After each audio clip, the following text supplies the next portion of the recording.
en esos niveles, entonces no tiene tanta incidencia.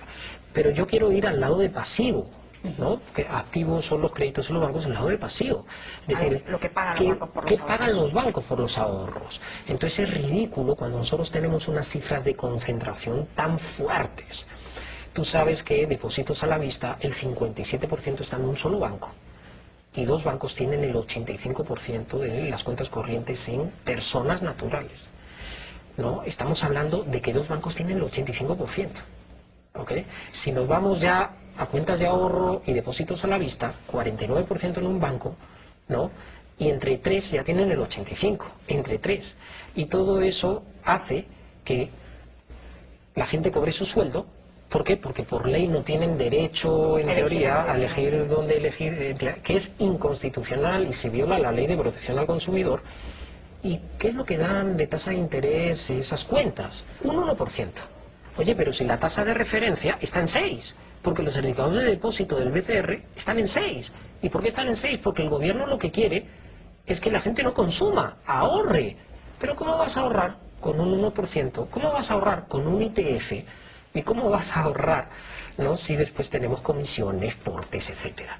Entonces, una medida importante es quitar esa fuerte concentración que es la más elevada de toda Latinoamérica y probablemente la mayor del mundo. Vamos a hablar de ese tema, si me permite, tras la pausa. Vamos a ir a una pausa pequeñita y volvemos para que usted termine esta idea que creo que es importante y luego preguntarle a Carlos sobre algunos otros aspectos vinculados al tema que estamos tocando. Vamos a una pausa y volvemos.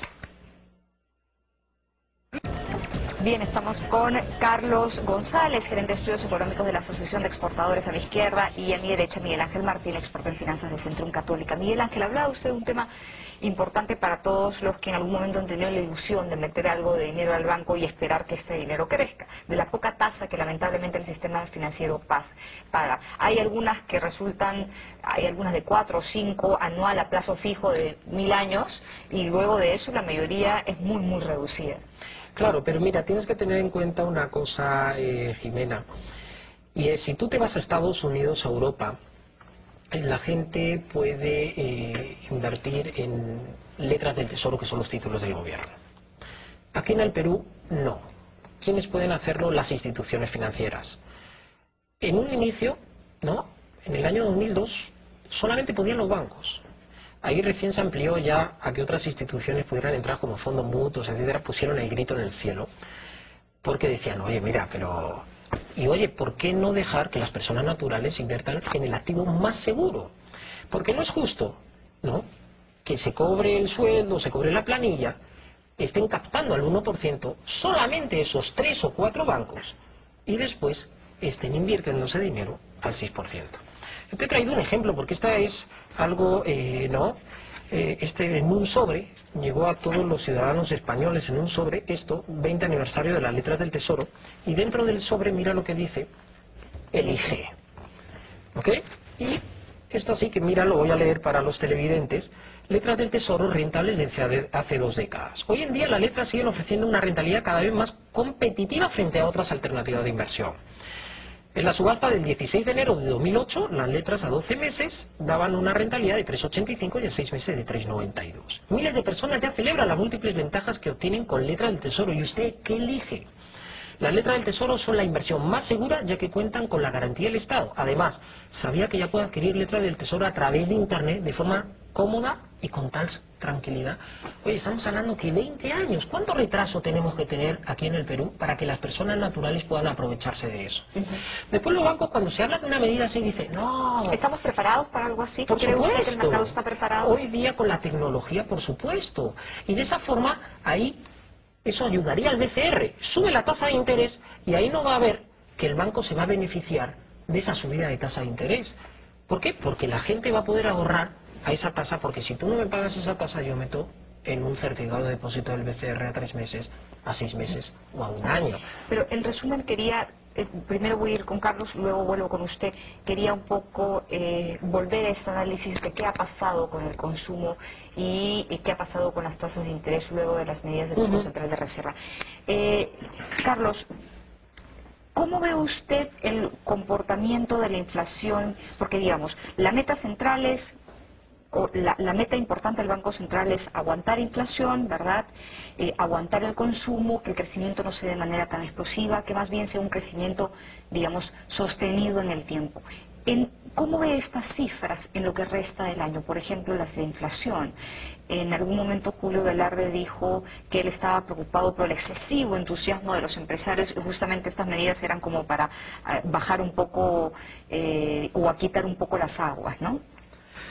Sí, en realidad mucho se ha hablado de este componente importado de la inflación como resultado, creo yo, de un cambio en el mundo que viene para quedarse, ¿no? Es decir, toda esta reestructuración que se genera a través de la crisis energética, la reasignación de tierras para cultivos, para la generación de otras alternativas de energía, etcétera. Creo que son cambios que han provocado esta elevación de precios, pero que no van a revertirse, sino que nos llevan a un estado totalmente distinto. Por eso me gustó mucho el enfoque de la entrevista anterior en la cual el entrevistado decía: no nos fijemos tanto en precios, sino veamos cómo nos adecuamos a esta nueva situación y encontramos otras alternativas.